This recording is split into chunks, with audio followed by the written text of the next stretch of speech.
Hello friends, मैं अभिषेक Dewangan GK hub CGPSC के इस यूट्यूब चैनल पर आपका फिर से स्वागत करता हूं। पिछली क्लास में हम महानदी अपाह तंत्र को पूरा कवर कर चुके हैं। इसकी 3 वीडियो बनी हुई हैं महानदी अपाह तंत्र की। अगर आप उस वीडियो को नहीं देखे हैं तो आप तीनों वीडियो को देखने के बाद ही आज इस वीडियो को देखिएगा। आज हम पढ़ने वाले हैं गोदावरी नदी अपाह तंत्र, ठीक है। उससे पहले हम महानदी अपाह तंत्र के कुछ ऐसी सहायक नदियाँ जिसकी अन्य सहायक नदियाँ जैसे हसदेव की सहायक नदी, केलो नदी की सहायक नदी, इब की सहायक नदी, ये सबको थोड़ा देख लेते हैं कि केवल नाम देख रहे हैं कि इनकी इस मेन नदी की ये सहायक नदियाँ हैं। इसको देख लेते हैं। जैसे देखिए, सबसे पहले आप लिखते जाइए बस हसदेव नदी, कैमूर पर्वत से निकलती है हसदेव नदी, ठीक है। भरतपुर, मनेंद्रगढ़ और चिरमिरी, तो याद रखिएगा हसदेव नदी की सहायक नदी में आ जाएगा गज, अहिरन, गज नदी, अहिरन नदी, जटाशंकर, ठीक, चोरनई। कौन कौन सा? गज, अहिरन, जटाशंकर, चोरनई, झिंक, तान और उत्तेग। झिंक, तान और उत्तेग, तो ये सभी के सभी हसदेव नदी की सहायक नदियां हैं। गज, अहिरन, जटाशंकर, चोरनई, झिंक, तान और उत्तेग। इसको आपको याद रखना है। याद रखिए चलेगा, इंपॉर्टेंट नहीं है लेकिन पूछा जा सकता है कि हसदेव नदी की निम्न में से कौन सी सहायक नदियां हैं या नहीं है, कुछ भी पूछ सकता है, ठीक है। उसके अलावा केलो नदी, ठीक है, केलो की सहायक नदी है। केलो नदी कहाँ से निकल रही है? रायगढ़ से। तो इसके साथ इसकी कई 2 सहायक नदियाँ हैं, जैसा नाम कोलेडगा व राजर। कोलेडगा नदी और राजर नदी किसकी सहायक नदी है? केलो की सहायक नदी है। और तीसरा है इब नदी। याद रखिएगा इब की सहायक नदी है मेनी, डोकी व खोरुंग नदी। याद रखिएगा, ठीक। कौन कौन सी नदी? इब की, मेनी, डोकी और खोरुंग नदी। तो ये 3 ऐसी नदियाँ जिसकी अन्य सहायक नदियाँ हैं, इसको याद रखिएगा। हसदेव की सहायक नदी गज, अहिरन, जटाशंकर, चोरनई, झिंक, तान और उत्तेग। केलो की है कोलेडगा और राजर, और इब नदी की है मेनी, डोकी और खोरुंग, ठीक है। इसको आपको याद रखना है। तो चलिए आज हम शुरू करने वाले हैं गोदावरी नदी अपाह तंत्र, ठीक। देखिए, सबसे पहले अपन को ये पता है कि इसके नीचे कौन सा राज्य है? आंध्र प्रदेश। यहाँ पर है तेलंगाना, और इसके इधर जो राजनांदगांव से शुरू होकर कुछ बीजापुर तक है, ये वाला स्थान क्या है? महाराष्ट्र। तो छत्तीसगढ़ के पश्चिम में कौन सा राज्य है? छत्तीसगढ़ के पश्चिम में है, याद रखिए, महाराष्ट्र। तो महाराष्ट्र के यहाँ पर है एक त्रयंबक की पहाड़ी, त्रयंबक की पहाड़ी, जो कहाँ पर है? महाराष्ट्र में है, ठीक। इस त्रयंबक की पहाड़ी से, जैसे मान लीजिए त्रयंबक है, इस त्रयंबक की पहाड़ी से एक नदी निकल रही है कुछ इस प्रकार, और ये बीजापुर से होते, देखिए ये बीजापुर है, आंध्र प्रदेश होते, ये तेलंगाना होते, बीजापुर होते हुए ये आंध्र प्रदेश होते हुए ये नदी सीधी निकल जा रही है। मतलब ये नदी जो है गोदावरी, और इस नदी का नाम है गोदावरी नदी, ठीक। तो गोदावरी नदी का उद्गम कहाँ से हो रहा है? याद रखिए महाराष्ट्र के त्रयंबक की पहाड़ी से। और कितने राज्यों में गोदावरी नदी प्रवाहित होती है? तो याद रखना है पहला आपको महाराष्ट्र प्लस तेलंगाना, और उसके अलावा आपको याद रखना है आंध्र प्रदेश। तो केवल 3 राज्यों में, छत्तीसगढ़ में केवल और केवल, याद रखिए ये छत्तीसगढ़ में केवल 24 किलोमीटर ही, याद रखना है 24 किलोमीटर ही बहती है। केवल और केवल कितनी किलोमीटर? 36 किलोमीटर। और वो भी कहाँ से? याद रखिएगा, देखिए वो भी कौन सी स्थान से? बीजापुर से।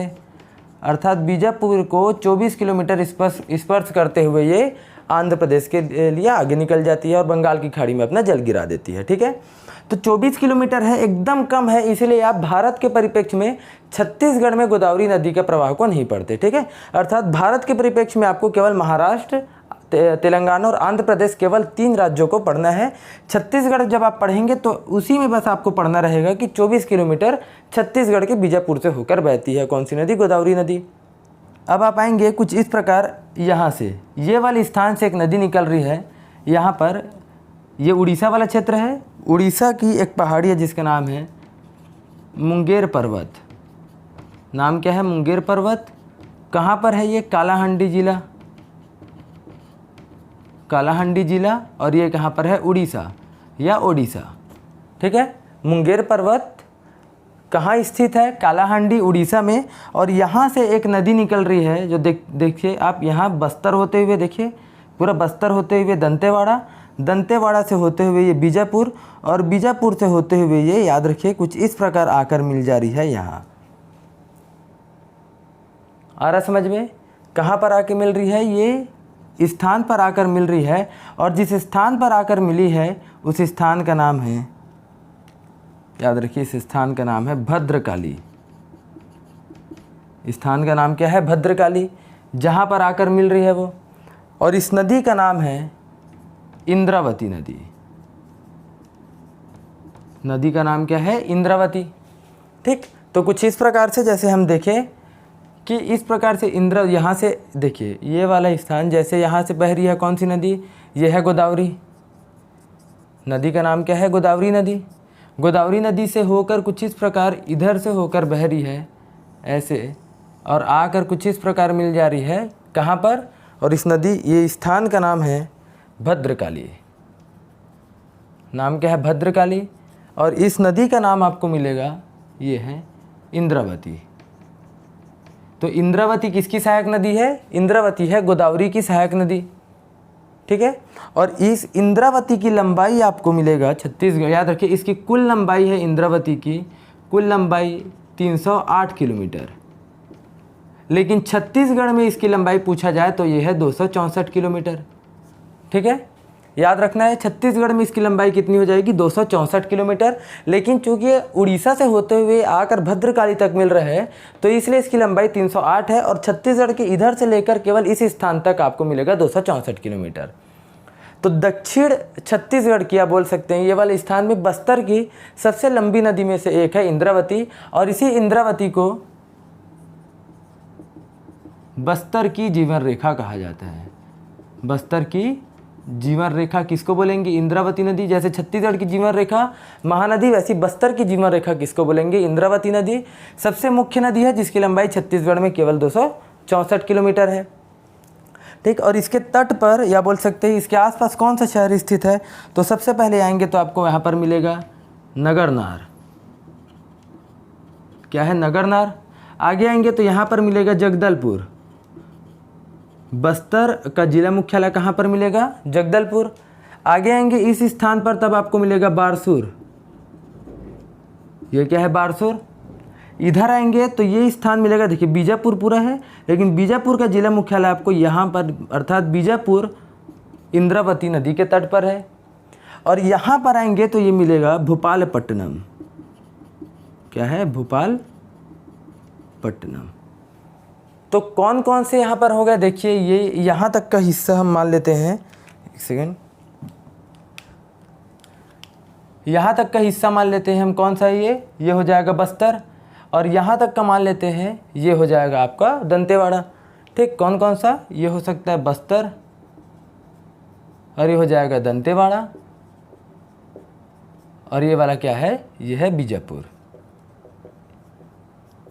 ठीक, तो बस्तर में इंद्रावती नदी के तट पर कौन कौन से शहर स्थित है? तो यहाँ पर आपको मिलेगा, ये है नगरनार। नगरनार। और यहाँ पर आपको मिलेगा, याद रखिएगा, जगदलपुर। मैं जे लिख रहा हूँ, आप समझ जाइएगा, जगदलपुर। सामने आएंगे तो यहाँ पर आपको मिलेगा, इस स्थान का नाम है बारसूर। ठीक, यहाँ आएंगे तो आपको मिलेगा कुछ इस प्रकार, इसका नाम है बीजापुर। और नीचे आएंगे तो यहाँ मिलेगा, इसका नाम है भोपालपट्टनम। ठीक, तो कुछ 5 शहर हैं जो इंद्रावती नदी के तट पर है, नगरनार, जगदलपुर, बारसूर, बीजापुर और भोपालपट्टनम। अब इसकी सहायक नदियों में देखिए, जो सबसे पहले कोंडागांव से निकल रही है, और कोंडागांव के यहाँ पर माकड़ी तहसील से, कोंडागांव के कहाँ पर? ये वाला स्थान है माकड़ी तहसील। माकड़ी तहसील से, ये कोंडागांव है, कौन सा तहसील? माकड़ी तहसील से एक नदी निकल रही है कुछ इस प्रकार, और आकर ये बहते हुए बस्तर में आकर मिल जा रही है किससे? इंद्रावती नदी से। और इस नदी का नाम है, याद रखिएगा, नारंगी नदी। नदी का नाम क्या है? नारंगी नदी। और इसी नारंगी नदी के तट पर ये देखिए यहाँ पर स्थित है कोंडागांव। यही कोंडागांव नारंगी नदी के तट पर स्थित है। ठीक, तो ऊपर से कौन सी नदी आ रही है? कोंडागांव से कुछ इस प्रकार बहते हुए आ रही है ऐसे, और इस नदी का नाम क्या है? नारंगी नदी। जिसका उद्गम कहाँ से है? कोंडागांव के माकड़ी तहसील से। और इसी नारंगी नदी के तट पर यहाँ पर आपको मिलेगा कोंडागांव शहर। ठीक, तो कोंडागांव किस नदी के तट पर है? नारंगी नदी के तट पर। यहाँ से और आप आएंगे कुछ इस प्रकार, तो यहीं से एक और नदी निकलेगी, ये कुछ इस प्रकार। इस नदी का नाम है बोडिंग नदी। केवल आपको याद रखना है बोडिंग नदी कोंडागांव से निकल रही है, और जो कोंडागांव होते हुए बस्तर होते हुए आकर दंतेवाड़ा में मिल जा रही है, और इस नदी का नाम क्या है? बोडिंग नदी। तो बोडिंग नदी का उद्गम कोंडागांव से कितने जिलों में होकर बह रही है? 3, कोंडागांव, बस्तर और एक आपको मिलेगा दंतेवाड़ा क्षेत्र। ठीक है, उसके बाद आप इधर आएंगे, लेफ्ट की ओर आएंगे। याद रखिए अभी हम जितने भी नदियाँ पढ़ रहे हैं ये इंद्रावती नदी में दाएं से होकर बहने वाली नदियां हैं। जैसे देखिए ये इधर से होकर बह रही है, मतलब इसका चेहरा जो है वो इधर होगा। जैसे हम इधर जा रहे हैं, इस दिशा में जा रहे हैं, तो हमारा बायां हिस्सा कौन होगा? ये, और दायां ये। तो वैसे ही नदी जब इस डायरेक्शन में बह रही है तो नदी की भी इसकी सहायक नदियाँ कौन सी हो जाएगी? दाएं से होकर बहने वाली नदी। ये ऊपर की नदियाँ क्या है? दाएं से होकर बहने वाली नदी है, या दाएं से होकर इंद्रावती में मिलने वाली नदी है। और इंद्रावती की बाएं नदियाँ कौन कौन सी है? बाएं वाली इस प्रकार इंद्रावती बह रही है, तो यहाँ पर का पूरा नदी क्या हो जाएगा? इंद्रावती की सभी बाई नदियाँ हो जाएगी, बाई से होकर बहने वाली नदियाँ। ठीक है, तो हम देख रहे हैं अभी ऊपर वाला क्षेत्र, तो कोंडागांव देख लिए। अब हम आ रहे हैं, याद रखिएगा, नारायणपुर वाले क्षेत्र में। तो नारायणपुर में आएंगे तो याद रखिए यहाँ पर आपको मिलेगा एक नदी मिलेगी यहाँ पर, जो यहाँ अबूझमाड़ की पहाड़ी से निकलती है।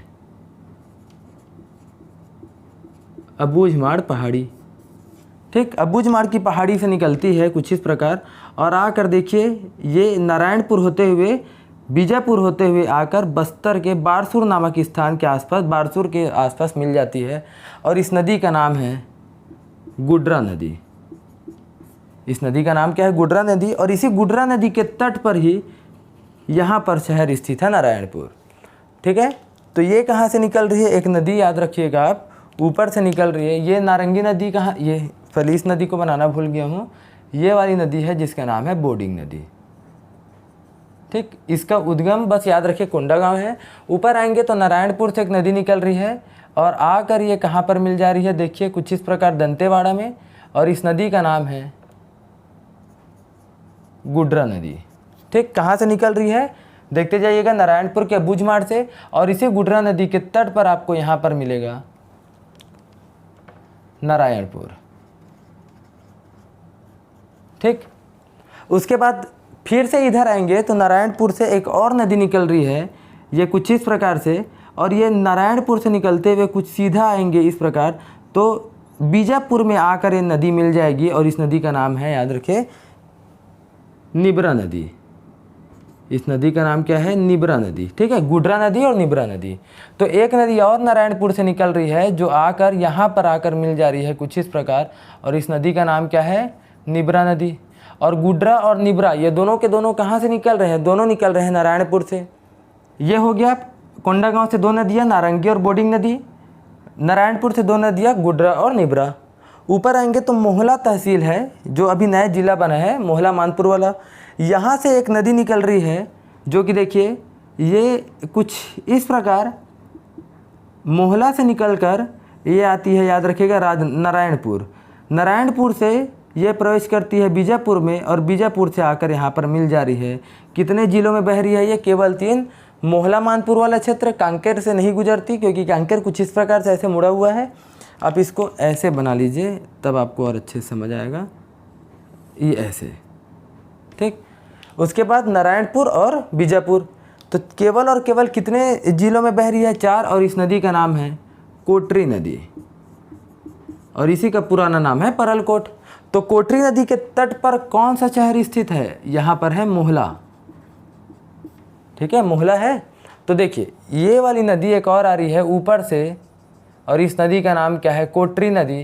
और कोटरी नदी के तट पर कौन सा शहर स्थित है? यहाँ पर है मोहला। याद रखिएगा कौन सा शहर स्थित है? मोहला है। इंद्रावती नदी के दाएं से होकर बहने वाली या दाएं से होकर मिलने वाली नदियां हैं। ठीक है, कौन कौन सी? नारंगी नदी, बोडिंग नदी, गुडरा नदी, निब्रा नदी और एक आपका है कोटरी नदी, जिसका एक अन्य नाम है परलकोट। जिसका एक अन्य नाम क्या है? परलकोट। तो 5 नदियां हो गई। अब देखते हैं बाएं की नदियां, देखते हैं जो बाएं से होकर मिल रही है, किससे? इंद्रावती नदी से। तो सबसे पहले आएंगे तो दंतेवाड़ा क्षेत्र में। तो दंतेवाड़ा क्षेत्र में यहाँ पर आपको मिलेगा सबसे पहले, याद रखिए, एक शंखनी नदी है, या आप बोल सकते हैं डंकी, या पहले देख लेते हैं डंकिनी नदी। ये यहाँ पर है डंकिनी, जो निकलती है डांगरी क्षेत्र से। दंतेवाड़ा में है, नाम क्या है? डांगरी क्षेत्र। यहाँ से एक नदी निकल रही है और जाकर मिल जा रही है कुछ इस प्रकार। ठीक है, और जो मिल जा रही है कहाँ पर? बारसूर वाले क्षेत्र में। और इस नदी का नाम है, डांगरी क्षेत्र से निकल रही है, इस नदी का नाम है डंकिनी नदी। नदी का नाम क्या है? डंकिनी नदी। और इसी डंकिनी नदी, जैसे यहाँ पर आप समझते जाइए, ये वाला स्थान है, जैसे ये है इंद्रावती नदी। इंद्रावती नदी यहाँ पर बारसूर है, यही दंतेवाड़ा से एक नदी निकल रही है, इस नदी का नाम क्या है? डंकिनी नदी। ठीक, कहाँ से निकल रही है डंकिनी नदी? ये निकल रही है डांगरी क्षेत्र से। ठीक, और इसी डंकिनी की एक सहायक नदी जो आकर मिल रही है, इस नदी का नाम है शंखिनी। इस नदी का नाम क्या है? शंखिनी नदी। और ये निकल रही है नंदीराज चोटी, बैलाडीला। नंदीराज चोटी कहाँ से? बैलाडीला। और जितना भी आप पढ़ रहे हैं ये पूरे के पूरे अभी आप पढ़ रहे हैं दंतेवाड़ा। ठीक है, तो पूरा दंतेवाड़ा की बात कर रहे हैं। तो दंतेवाड़ा में एक नदी बह रही है, कौन सी? इंद्रावती। इंद्रावती की सहायक नदी है डंकिनी, और डंकिनी की सहायक नदी है कौन सी? शंखिनी। और इसी नदी के तट पर यहाँ पर एक मंदिर स्थित है, जिसका नाम है दंतेश्वरी माता का मंदिर। दंतेश्वरी माता का मंदिर कहाँ स्थित है? याद रखिएगा, डंकिनी शंखिनी नदी के संगम पर स्थित है, यहीं पर। और वहीं पर स्थित है दंतेवाड़ा। ठीक है, तो याद रखना है डंकिनी और शंखिनी दो नदियाँ, ये जो दो नदियों के संगम पर कौन सा मंदिर स्थित है? दंतेवाड़ा में दंतेश्वरी माता का मंदिर। और याद रखिए ये डंकिनी और ये शंखिनी छत्तीसगढ़ की सबसे प्रदूषित नदी है। ठीक है, किसकी वजह से? यहाँ पर सर्वाधिक लौह अयस्क मिलेगा आपको। तो छत्तीसगढ़ की सर्वाधिक प्रदूषित नदियों में से कौन है? डंकिनी शंखिनी। अगर दोनों में से याद रखिएगा केवल एक एक विकल्प रहेगा, तो दोनों में भी सर्वाधिक प्रदूषित कौन सी है? तो दोनों में सर्वाधिक प्रदूषित नदी है, याद रखना है, शंखिनी नदी। तो छत्तीसगढ़ की सर्वाधिक प्रदूषित नदी क्या है? शंखिनी नदी। या अगर एक साथ बोलेंगे तो डंकिनी शंखिनी नदी है। जिसके संगम पर कौन सा शहर स्थित है या कौन सा मंदिर स्थित है? दंतेश्वरी माता का मंदिर। तो यहाँ पर एक और नदी आकर मिल रही है इससे, जिसका नाम क्या है? शंखिनी नदी। ठीक है, शंखिनी नदी। मतलब ये वाला दंतेवाड़ा है, यहाँ से एक नदी मिला दी है जिसका नाम क्या है? डंकिनी। और यहाँ से एक और इसकी सहायक नदी है जिसका नाम क्या है? शंखिनी।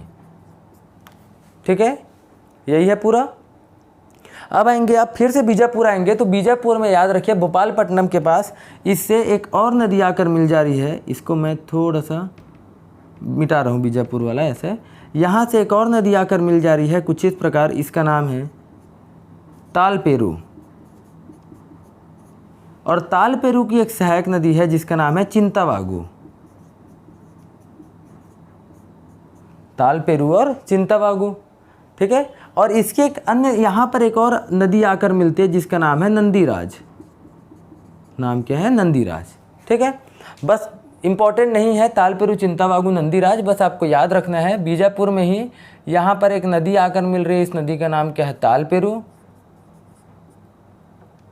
और तालपेरू की सहायक नदी क्या है यहाँ पर? इस नदी का नाम है चिंतावागु। CH लिख रहा हूँ, समझ जाइएगा। और इसी के ऊपर यहाँ पर एक और नदी आकर मिलती है जिसका नाम है नंदीराज। तो कितनी हो गई बाएं से मिलने वाली नदी? देखिए डंकिनी शंखिनी, नंदीराज, तालपेरू और चिंतावागु। ठीक है, और ऊपर से मिलने वाली नदियों में हो जाएगी नारंगी, बोडिंग, गुडरा, निब्रा और परलकोट। ठीक है, इंद्रावती नदी की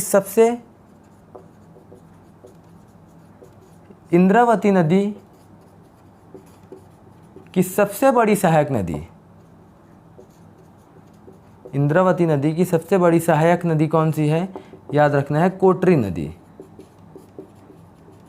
ठीक, इंद्रावती की सबसे बड़ी सहायक नदी और इसकी लंबाई है 135 किलोमीटर। कितनी है लंबाई? 135 किलोमीटर।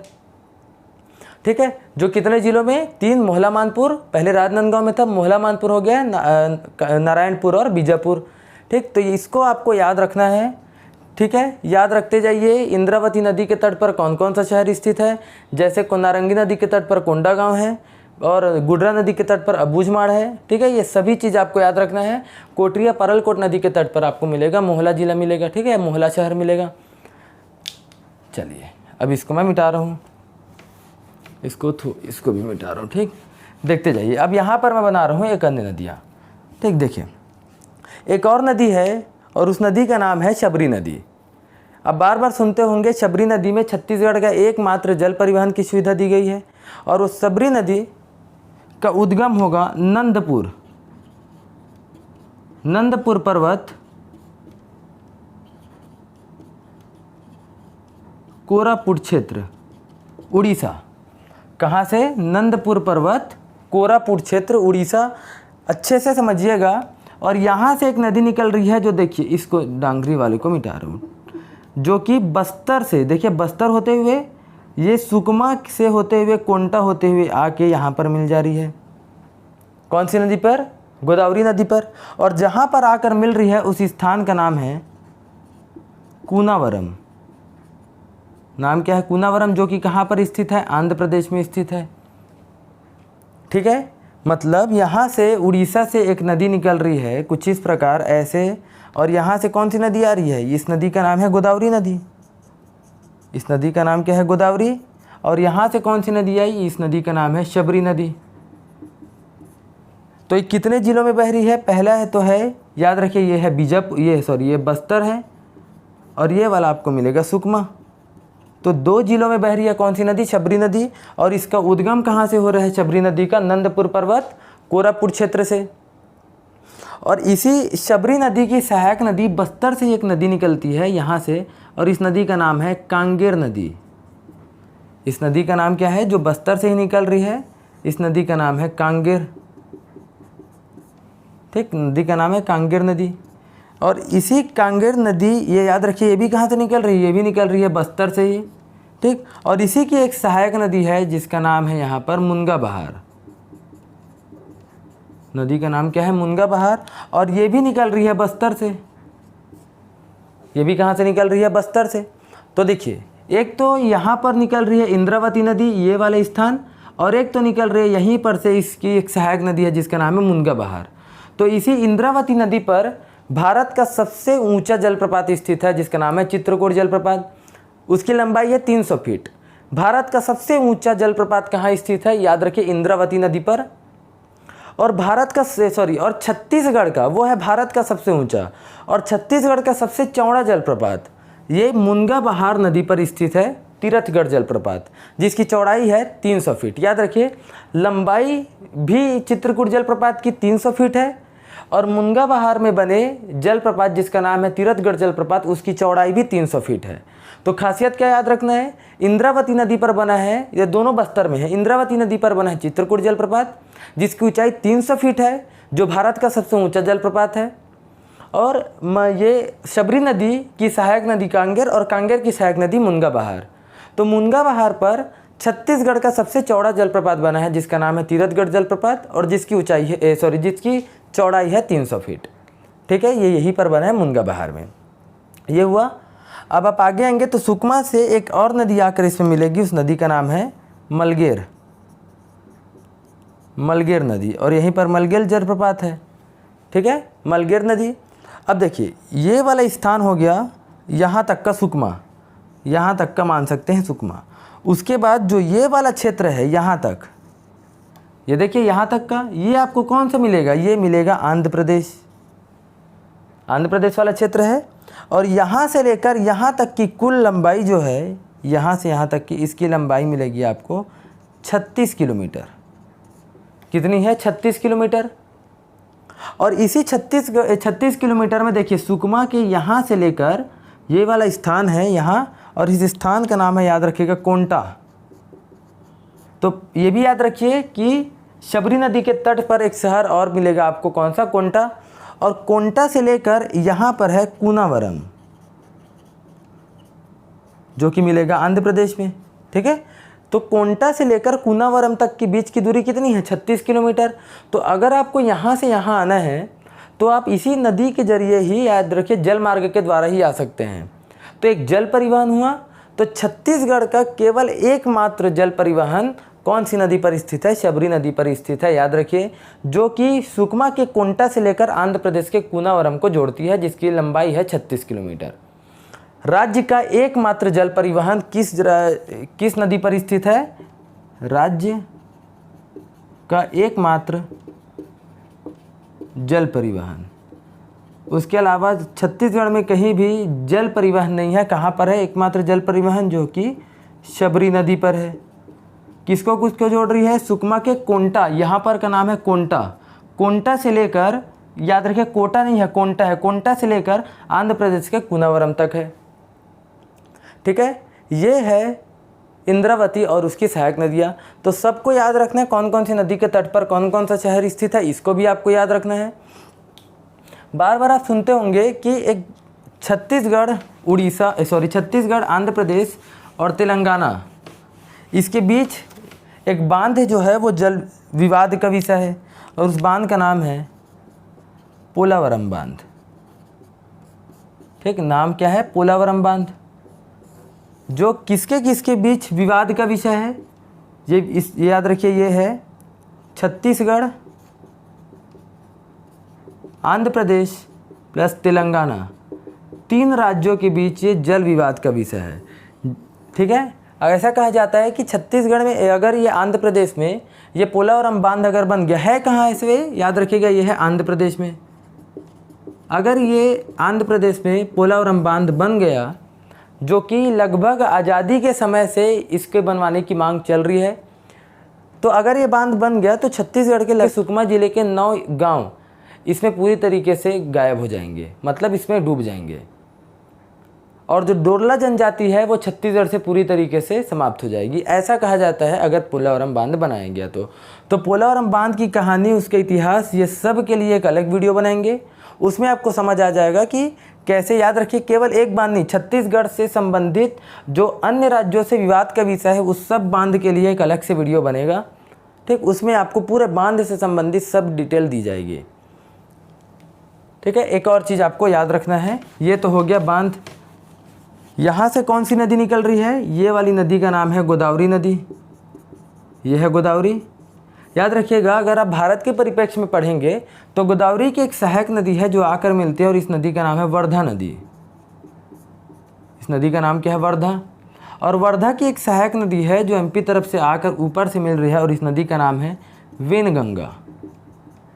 इस नदी का नाम क्या है? वेनगंगा। और राजनांदगांव में यहाँ पर स्थित है कुलझारी पहाड़ी। मैं आपको बताया था, प्रज्ञागिरी की पहाड़ी, कुलझारी पहाड़ी और डोंगरगढ़ की पहाड़ी राजनांदगांव में है। तो इसी कुलझारी पहाड़ी से एक नदी निकल रही है, और इस नदी, ये देखिए, इस नदी का नाम है बाघ नदी। नदी का नाम क्या है? बाघ नदी। तो ये भी तो गोदावरी अफवाह तंत्र का ही हिस्सा हुआ। क्यों? क्योंकि ये गोदावरी की सहायक नदी है वर्धा, वर्धा की सहायक नदी है वेनगंगा, और वेनगंगा की सहायक नदी है बाघ नदी। तो बाघ नदी राजनांदगांव से होते हुए देखिए इस प्रकार बॉर्डर बना रही है, और अब होकर वो वेनगंगा में आकर मिल जा रही है, और वेनगंगा वर्धा में, और वर्धा मिल जा रही है गोदावरी में। तो आप ये बोल सकते हैं कि बाघ नदी किसकी किसकी भी सीमा बना रही है? यह महाराष्ट्र और ये छत्तीसगढ़ है, तो छत्तीसगढ़ व महाराष्ट्र, देखिए ना यहाँ पर सीमा बना रही है। महाराष्ट्र की सीमा कौन सी नदी बनाती है? बाघ नदी। और दूसरी एक नदी है जिसका नाम है शबरी नदी। तो देखिए यहाँ तक का हिस्सा उड़ीसा और ये वाला हिस्सा छत्तीसगढ़ का है। तो शबरी नदी छत्तीसगढ़ व उड़ीसा की सीमा बनाती है। ठीक है, और उसके साथ साथ शबरी नदी छत्तीसगढ़ का छत्तीसगढ़ की सबसे दक्षिणी सीमा भी बनाती है। ठीक, छत्तीसगढ़ की सबसे दक्षिणी सीमा कौन बना रही है? शबरी नदी। और छत्तीसगढ़ और उड़ीसा की भी सीमा कौन बना रही है? शबरी नदी। और बाघ नदी छत्तीसगढ़ व महाराष्ट्र की सीमा बना रही है। बाद में वो ऊपर जब गंगा नदी पातंत्र सब पढ़ेंगे तब उसमें समझ आएगा कि झारखंड और छत्तीसगढ़, मध्य प्रदेश और छत्तीसगढ़ के बीच कौन कौन बना रही है। इसको आपको याद रखना है, बाघ नदी और शबरी नदी वाला। ठीक है, वो आपका पूरा गोदावरी नदी अपाहतंत्र। कल की क्लास में हम गंगा नदी अपाहतंत्र, ब्राह्मणी नदी अपाहतंत्र और नर्मदा नदी अपाहतंत्र तीनों को एक साथ डिटेल में देख लेंगे, क्योंकि वो बड़ा पोर्शन है नहीं, इसीलिए। और आप कमेंट करके बताइए कि गोदावरी नदी अपाहतंत्र छत्तीसगढ़ के कुल कितने % पे है और कुल कितना एरिया ये छत्तीसगढ़ का कवर करती है। ठीक, टेस्ट के लिए आप तैयारी करते रहिए, क्योंकि इस संडे आपका टेस्ट होने वाला है। और जो भी डाउट रहेगा उसके लिए मैं हो सके तो मैं लाइव आऊँ, और आपकी जो भी डाउट रहेगी, जिससे भी क्लास 1 से लेकर क्लास 7 तक का जितना भी हुआ है वो सब आपका एग्ज़ाम में जो संडे को होने वाला है उसमें पूछे जाएंगे। क्वेश्चंस का लेवल बहुत अच्छा रहेगा, उसको आप पढ़िएगा 1 से लेकर 7 वीडियो। उसके बाद ही आप एग्ज़ाम दीजिएगा। टेलीग्राम में केवल और केवल कुछ समय के लिए क्वेश्चन पेपर को डाले जाएंगे, उसके बाद वो ऑटोमेटिक ही वो क्वेश्चन पेपर उससे हट जाएंगे। जो भी डाउट रहा आप कमेंट बॉक्स में कर दीजिएगा, या तो मैं लाइव आ जाऊंगा, आप लाइव में जो आपको पूछना रहेगा आप उसमें पूछ लीजिएगा। ठीक है, हो गया फिर। तो अगर आपको वीडियो पसंद आए तो वीडियो को लाइक कीजिए, चैनल को सब्सक्राइब कीजिए। धन्यवाद।